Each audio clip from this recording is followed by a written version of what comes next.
We've been zapped into enlightenment for a few seconds, but we come back here and we don't know what to do with it. We had it there, we don't have it here because our significant others, there's that tug of war to go back to being the way you were before. You know, nobody wants to see you change. That's too uncomfortable. So there's that enlightenment, and then there's a tremendous amount of grief for having to give up the light and be back here. And then after the grieving process, there's a search to find it again, only this time here. And eventually you do, but you have to heal yourself. The near-death experience is an initiation, but it's only the beginning. Then there's the search. And I think what I've come to in 16 years of searching is that the universe is benevolent and the universe is meaningful. And we have to heal ourselves enough to be able to see that and live our lives according to that. And so it's only been recently, again, this was, 26 years ago, that it's been so funny because that near-death experience has hovered around me. It's been something that I have, it's just been at the forefront of things, but it hasn't really come into being to truly understand it. It's only been recently in the last few months that I went, oh, I think I'm remembering. I think I'm seeing it. I'm thinking, the pieces are fitting together as I'm delivering these messages that are coming through me for you, that I'm remembering a lot more, and that's what we're here to do, is to remember who we really are, and that essence of truth that the God, the Spirit that we are in us, the soul that came here to experience this tremendous blissful state of being, and that what I am learning from it, and what I have learned from it, is no matter what anybody says out there, that is not the truth. The truth exists within us. And the nurses made those comments that we're losing her and the baby's heart rate is dropping based on the machine that I was hooked up to. They saw the numbers. And they reported those numbers as being truth. And so that's what they went with. And when we can look at numbers and we can look at everything, and that people will base truth on those things, but that was not the truth. It was somebody's perception of the truth. But I knew there's a little squirrel wanting to come say hello. Hello, little squirrel. It's running across my deck. Anyway, hello.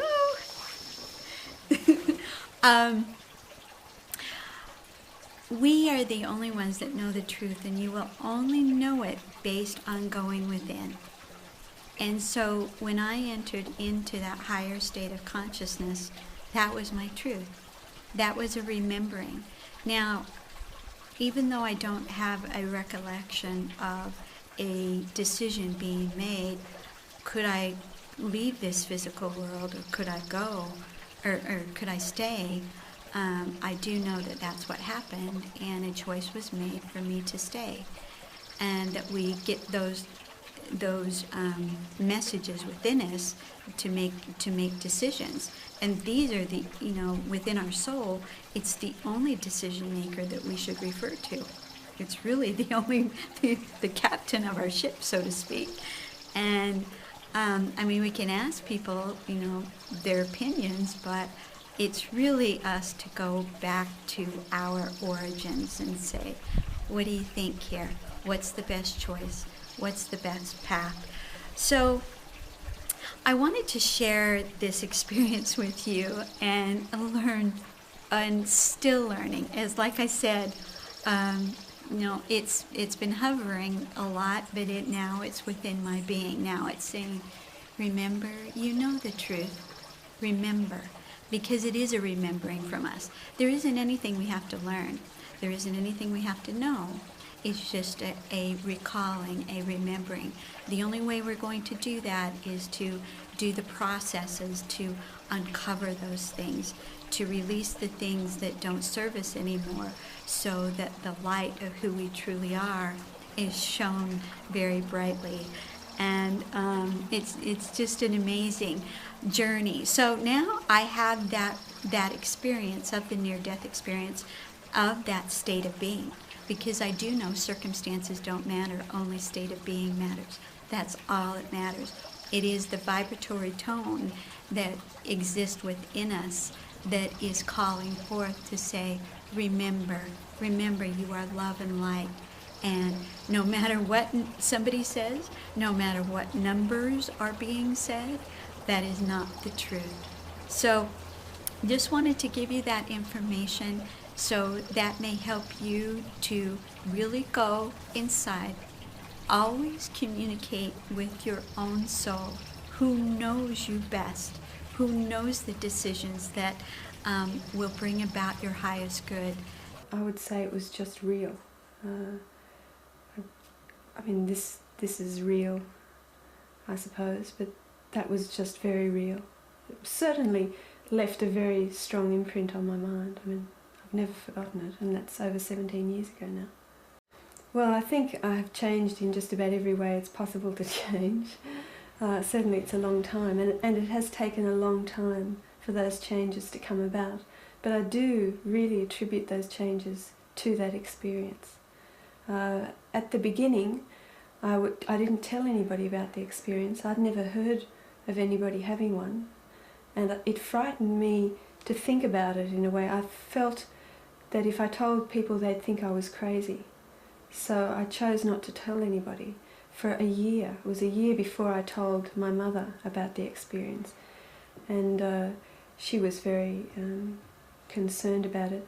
But by that stage, I'd already started to feel more confident about myself. During that first year, I think I was really in a state of puzzling and wondering about what it was all about, why I'd had that experience and what it really meant for me. But straight away after it, a lot of things changed already, like small things, like I started to do yoga, and I'd never done that before. And I started to, through the yoga, I started then to become a vegetarian, be interested in that, and that's continued ever since. Those sorts of little things were very big steps for me at that time, because I was just a normal, a stay-at-home housewife with 2 little babies, and I'd never done anything like that before. It seemed very daring to me at the time. It doesn't now. And but that was a good start, I can see. Also, I just felt I wanted to know more things. I wanted knowledge, and so I started to read voraciously. And even though I'd been a reader in my childhood, I hadn't really been reading all that much in recent years before that experience. But I started reading really very solidly, and I decided that I wanted to go to university, because I'd never been to university, and to learn. I didn't go there, didn't think of going there to get a profession, but to learn more things. I just felt I had to know more things. The first impact from this on my life was that I had been raised as a Catholic, and I was a very good Catholic, and I went to school, and I went to religious ceremonies. I went to church every Sunday. But it was kind of like rote, talking about, what is God? God's everywhere, and talking about prayers. But after this accident, I stopped going to church. I felt that I was very spiritual, that I didn't need to go to church anymore, that I knew God was within me, and I didn't need a middleman to talk to God. 2007, I had a second NDE. I had some internal bleeding. I went to the hospital. I was given a pint of blood. I was in the hospital for about 9 days. And a couple days later, they gave me a second pint of blood. And then all of a sudden, 2 days later, I went downhill fast. It was that night, and they were giving me 2 pints of blood. They weren't sure if I was going to make it. So I'm laying on my bed, and I said, God, universe, whatever's out there, I'm calling on you for your help. Help me now. And something happened. It was very dramatic. Somehow, I was lying on my bed, and I and my bed were going high up in the air. It's like we're going so high up, the breeze was brushing by me. But yet, I could see my room. I could see the IVs. I could see the blood and my arms and those stands, and the other part of my room was not moving. But I did go high up in the air with my bed. Next day I started doing much better. 2 days later I was out of the hospital. And again, I felt much more spiritual, that I know much more about God, and I don't necessarily need a religion. I do like spiritualism because I get to talk to people on the other side, but it did change my life. But what I liked about the conference was the attitude of the people there. Most of them, there's a whole lot of people there that have had near-death experiences. They're not driven by ego like we are in most of life. They're driven by loving each other, getting along with people, spreading what they know, sharing. It's just a whole different attitude. And I was there with Dr. Alexander and Dr. Mary Neal, both of whom have had near-death experiences and are published authors. And all of these people have a different feeling, a different attitude about life. They see life differently because they have a knowledge that life doesn't end when you die. Mm-hmm. So there's no fear of death. I have no fear of death. I can't wait to get back there, honestly. Mm-hmm. Now you say, well, then if you can't wait to get back there, why don't you commit suicide? Well, we know that we can't go there until we're finished here. So committing suicide, we have to come back anyway. Mm-hmm. And we want to go there permanently. So we're all happy to be here until it's done. Yeah. How do you know it's done? How do you know you've finished? How do you know what your mission is? I've heard that, you have a feeling that you have a mission, but it may not be articulated, so that when you come back here, you're fumbling around trying to find out what the mission is. Is that part of, is finding out what your mission is part of the mission? That's part of the mission, and when we're born without a near-death experience, we're just born into our existence here, and let's call it a normal life, that's our purpose, is to find out why we're here. We're reminded of it big time when we have a near-death experience, that you can't leave until you finish your purpose, so you better find out what it is. Plus, we know we want to go back to the other side, and so we are very anxious to find out our purpose. And so it sort of comes to you over time. The near-death experience, the IANS has found that there's major changes in the psychology of people who have had near-death experiences. They become less greedy, they're less egotistical, they don't really care about material things at all. They're not so crazy as to give all their money away, but they don't really care so much. They're not so concerned about if they have a better car than the other guy, that sort of thing. What is it about the near-death experience that makes this change in people? I know you've told me that you've experienced the same thing. Before you wanted to be a winner, now you're not so much concerned with that. What does concern you, and why would this experience of the light, of an enhanced consciousness, cause people to be less egotistical or less ego-centered? We realize that we're on a progression, that we're on a learning process, we're on a progression. We have things we came here to do. We tend to be more loving. We realize we have eternity. We have forever to get this done. That we're not going to come out of this until we finish it, and that may take 2 or 3 lifetimes. We know that the purpose of being here is to make that progression. So we're interested in growing spiritually, and it's mostly spiritual growth that we're talking about. The exact thing that St. Paul talks about it. He had a near-death experience on the road to Damascus. He talks about it in Corinthians. Most times when you hear about Paul's experience on the road to Damascus, you're reading Luke in Acts, in the book of Acts, and Luke is just a follower of Paul, but he actually writes about it in 2 Corinthians 12. And there he talks about the idea of being two people and becoming the better person. And that's what we're up to. And so we really shift. There's a real shift. P.J. Atwater calls it the brain shift. Your brain reconstitutes and you see things differently. It was an absolutely phenomenal experience where I realized a very, very significant spiritual lesson, that my not wanting to leave the heavenly worlds was like being on one side of a dotted line, where we seek consciousness, we seek heaven and God for ourselves, for our own nirvana.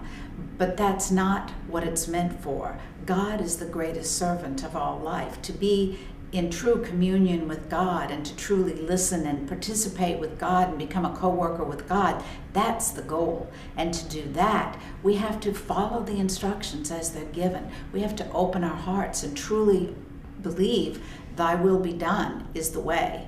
Follow that way. Because when I was able to help save my sister's life, the joy, the experience was so fulfilling, so deeply gratifying, and I committed my life to that, to following the inner guidance, to listening, to be aware that heaven is present here and now, that God is with us at all times, and the universe is speaking to us at all times, and drop the preposterous beliefs of my childhood that wouldn't allow for such a thing to have occurred, that you would see God and know God and be able to experience the divine without dying and going to heaven, and that it doesn't matter what your religion is, that we're all beautiful souls. We're divine, we're beautiful, we're aware, we're capable, we are everything we might ever want to be already. We are that, and we simply need to recognize it, be aware of it.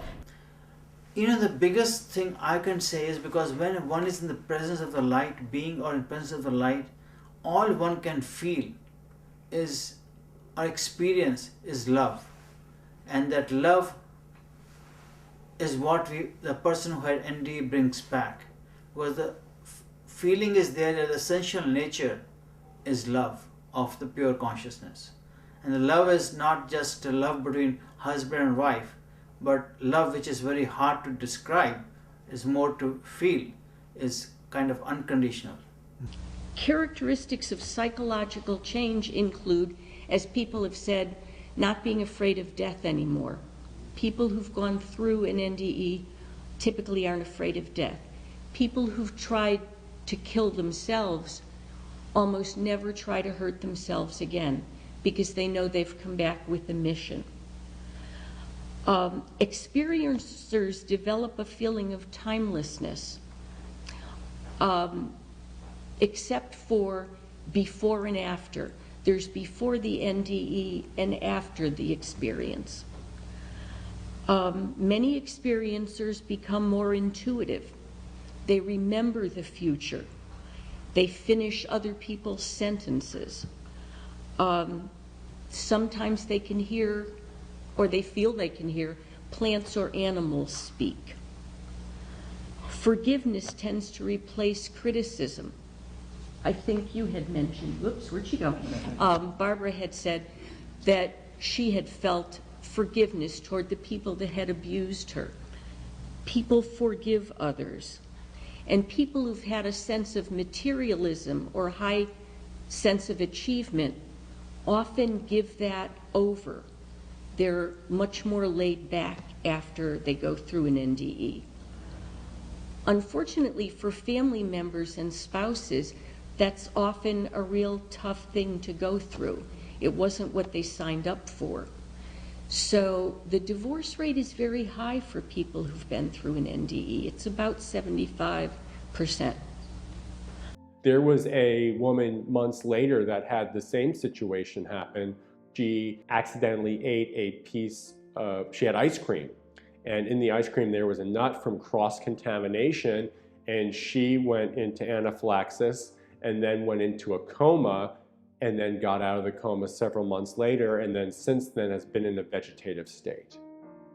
So to go from something where I should have died, well, if I didn't pass away, I should have been severely mentally handicapped due to lack of oxygen to my brain, and I didn't. I walked out.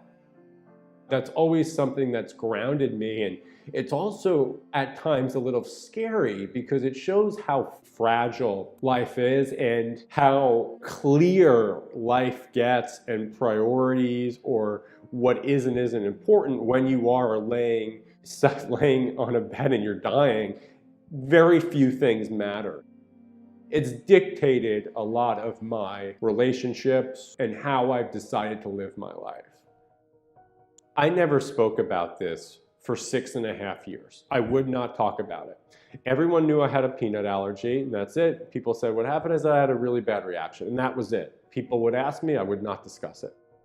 But what's given me that extra push is I've met people that have had experiences and others that hearing these stories and hearing others' experiences has really helped them. And given that I was allowed a second chance, I feel it's fair that I can give back. And if one or two people hear this and it helps them in any way, then that's fine. It's worth it to me. As difficult as it still is, every moment I discuss it, or even some days when I just deal with it, that's fine. So I found strength in that. It's very difficult using language to describe near-death experiences, because even when I talk about the experience, there's some things I can't use any language for to describe, or whether it's the beauty or the consciousness or the idea of being in that position. Language, I've realized from this experience, is very limited. Having had my experience, I look at death as an event that's very natural and an event that's not to be feared. It was okay. And I lived my life as much as I can in gratitude and look at everything as a blessing from here on out. The most remarkable healing was my soul. That the sadness, the grief, the regret, the pain, the agony of losing my husband to suicide was gone. And what the angels told me was that it had been encapsulated, that it was there and it had caused a lot of pain, but it couldn't hurt me anymore. And I found that to be true. I was in the hospital for 4 days, and as soon as I got home from the hospital, I had these mole traps all over my backyard.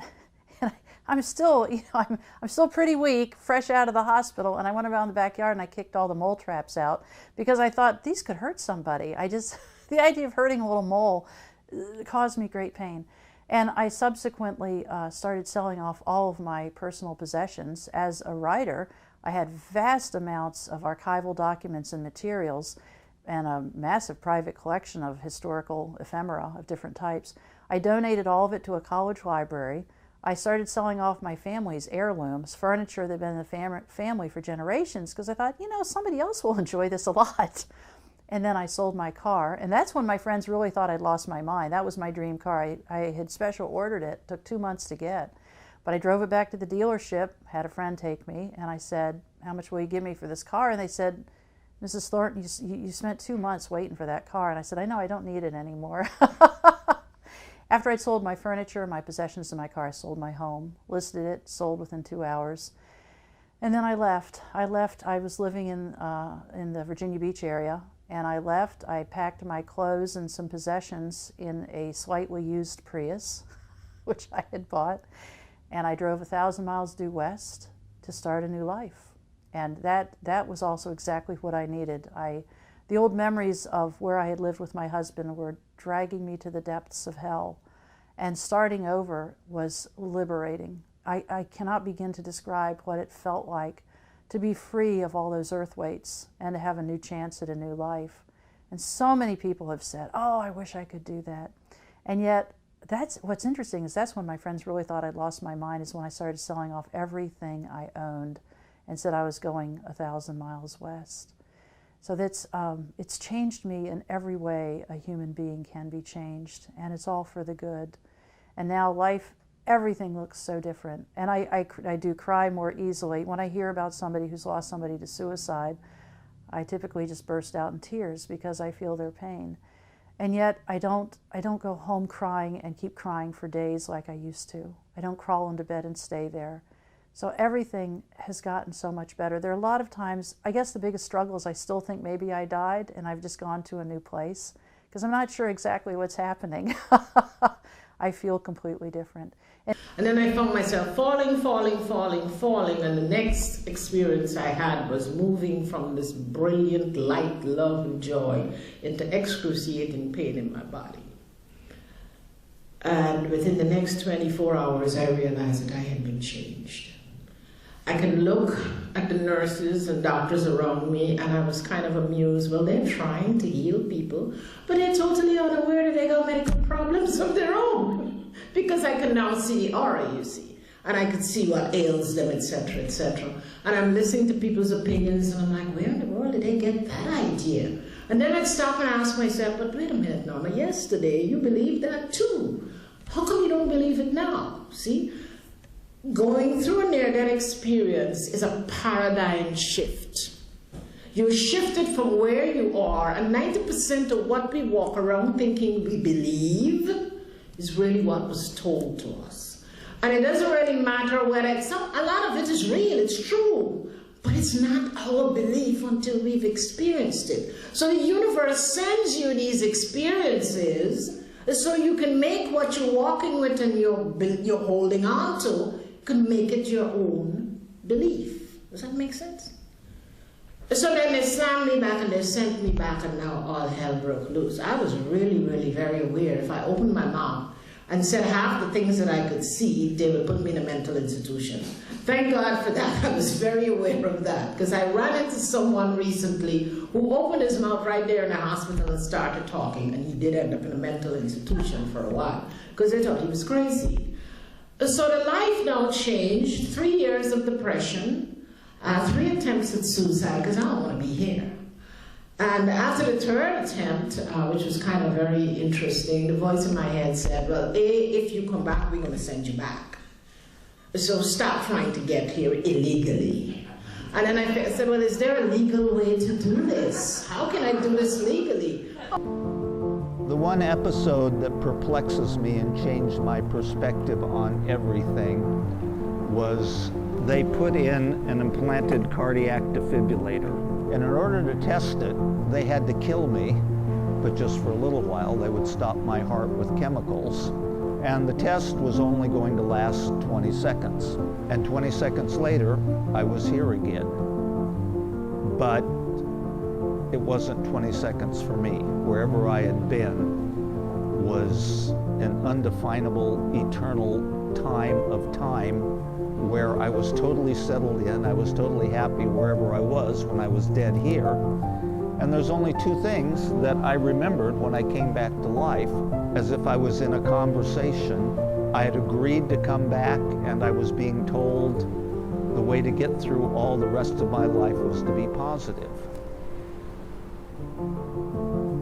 Health was obviously an enormous concern for me.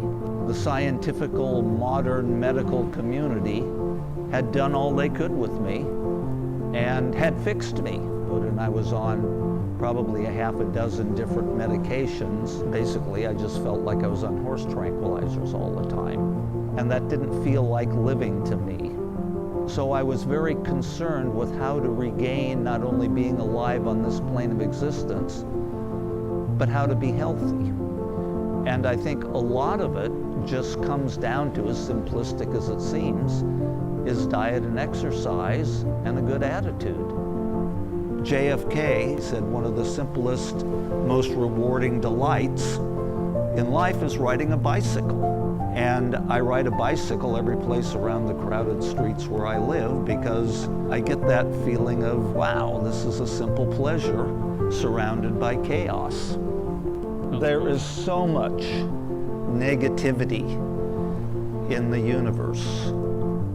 I wouldn't even say in the universe. There's so much negativity in the human perspective right now, in politics, in the entertainment industry, all of the god-awful worst stuff you can possibly imagine seems to be happening all at once and is reported constantly.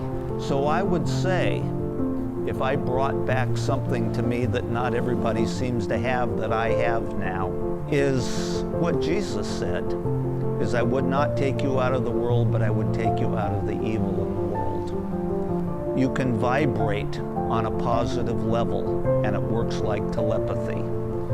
And the more you have an all-encompassing, loving, engaging perspective on life and whatever you encounter in life, the more you vibrate on that level and attract good stuff to you by being positive. And so I think that's why I was given the most simplistic interpretation of life on this plane of existence and other ones beyond, is be positive. But my experience of being dead didn't change me that much. But I think it changed my perspective on everything that this planet and this universe is about. I'm convinced this is only a classroom or a trip to Disneyland that we take and learn a lot of lessons in how to assimilate life, appreciate the people in our lives, and appreciate what a wonderful gift life on this planet is, as opposed to in different states of conflict. The one message I got was to be positive.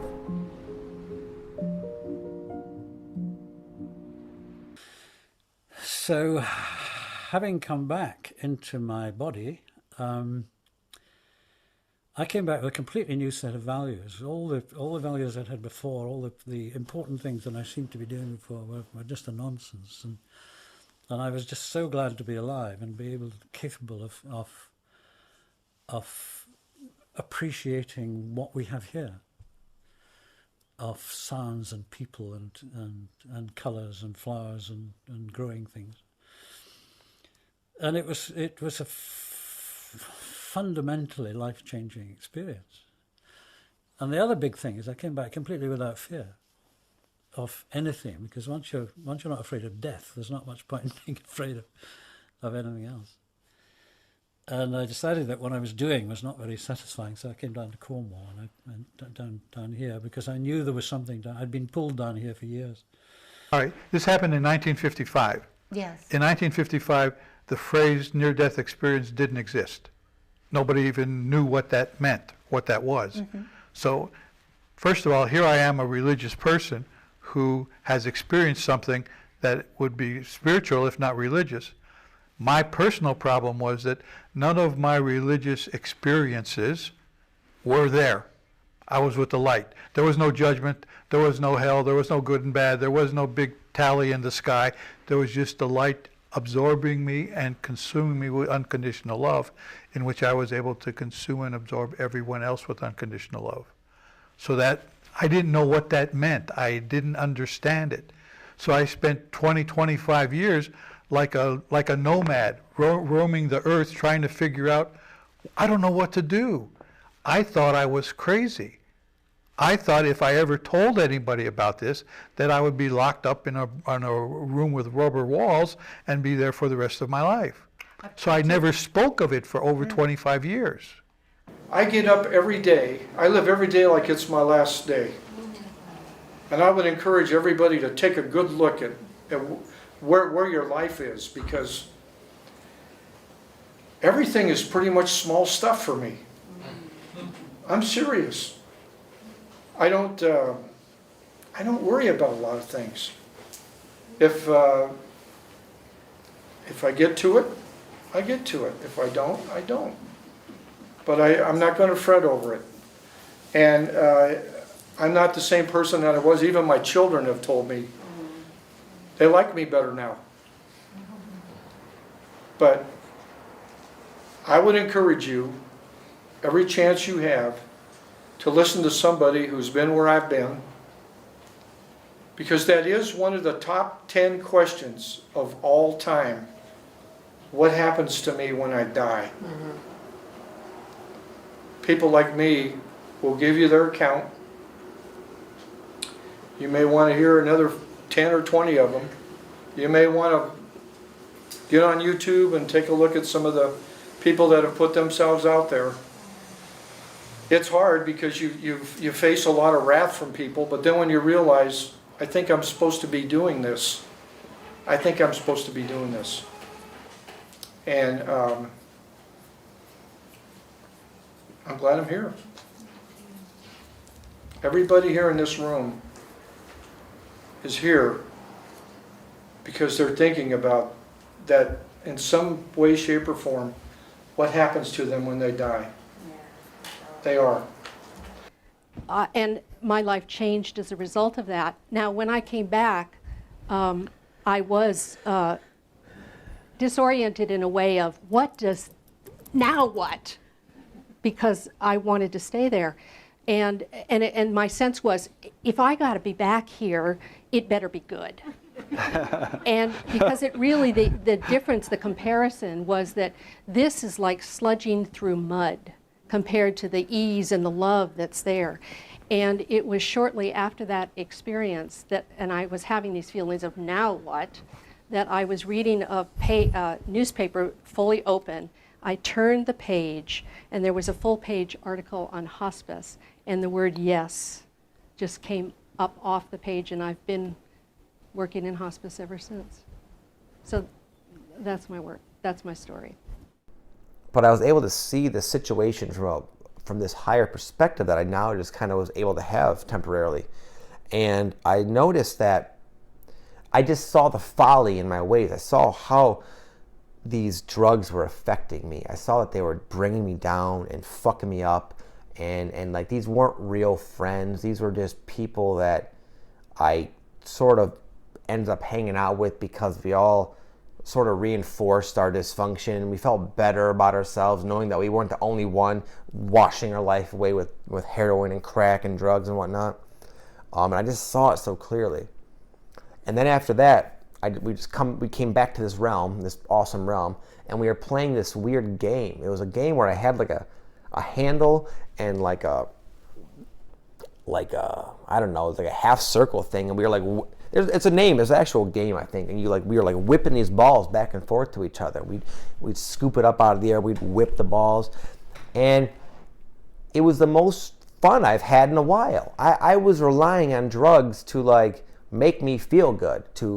That was my idea of a good time, getting high, and then it didn't matter what I did because I was like high, you know. I lost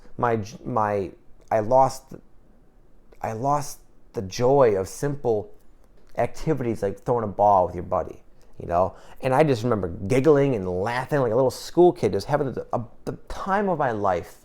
And you know, this whole time I was just like almost at rapid speed examining my life from this like higher perspective that I just got to embody. I knew myself as a spirit, as a soul, as an internal soul. I knew that these divine realms are like really where I came from, as my true home.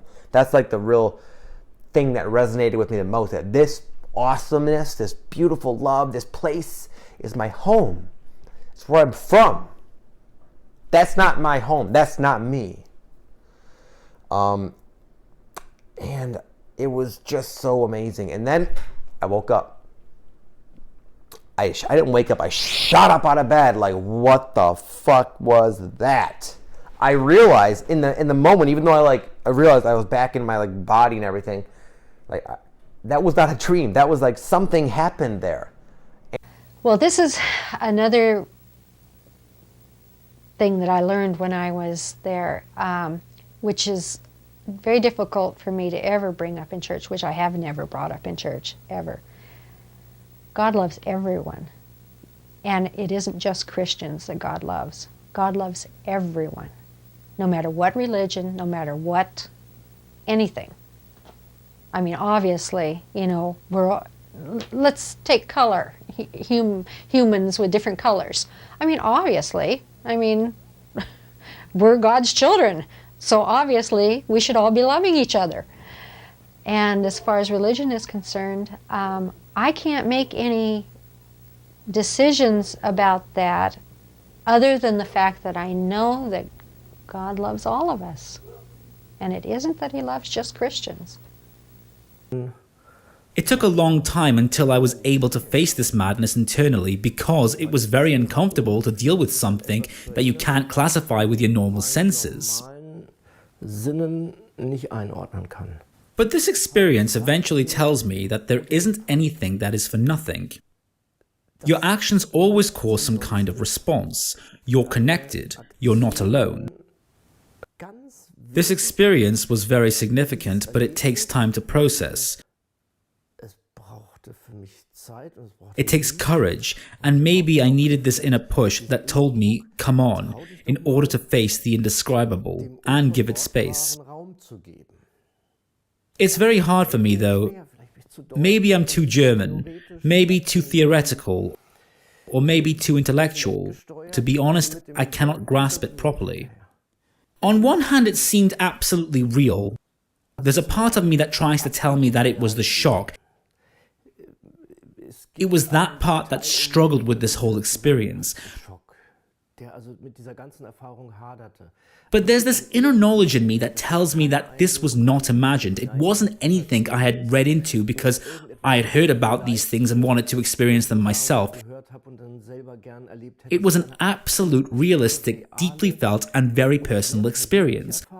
That I just wanted to do better, to be in this place and to be in this presence of this light that just unconditionally loved me, made me want to treat people better, and made me want to love myself. I think I was no different than a lot of people that are always criticizing themselves or feeling guilty about things. That's the way that I was raised. That's the religion that I was raised in, that, you know, God was someone to be feared and that I would be judged, so I needed to walk a straight line. And it was so different than that. I was loved unconditionally, and all I wanted to do was come back and do better and love people and learn how to love and forgive and be a better person and have something better to offer. And all of the things that I was taught all of my life about the way that religion was, or the way that God is through my religion, it wasn't true for me in that experience. So I came back with a real thirst to find the truth and find knowledge. Those were the two words that I woke up with that just, I heard them over and over and over, the importance of finding truth and seeking knowledge. So that's what my life has been about, trying to figure out what it is all about. And I'm open to anything. I would listen to anybody, read anything. I just want to find the truth in everything.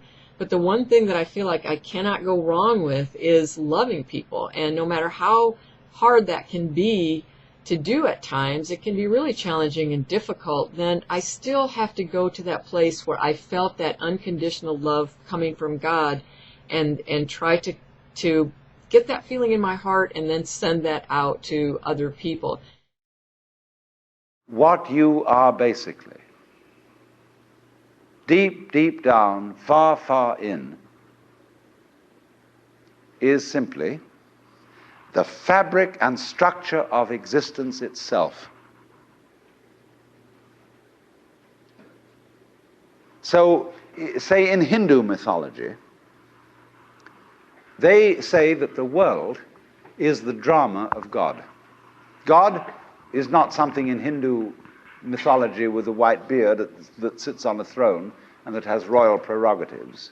God in Indian mythology is the self, Satchidananda, which means Sat, that which is, Chit, that which is consciousness, that which is Ananda is bliss. And in other words,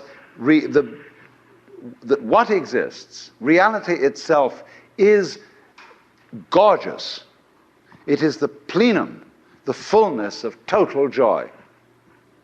And all those stars, if you look out in the sky, as a firework display like you see on the 4th of July, which is a great occasion for celebration, the universe is a celebration. It is a fireworks show to celebrate that existence is. Wowee. Wowee.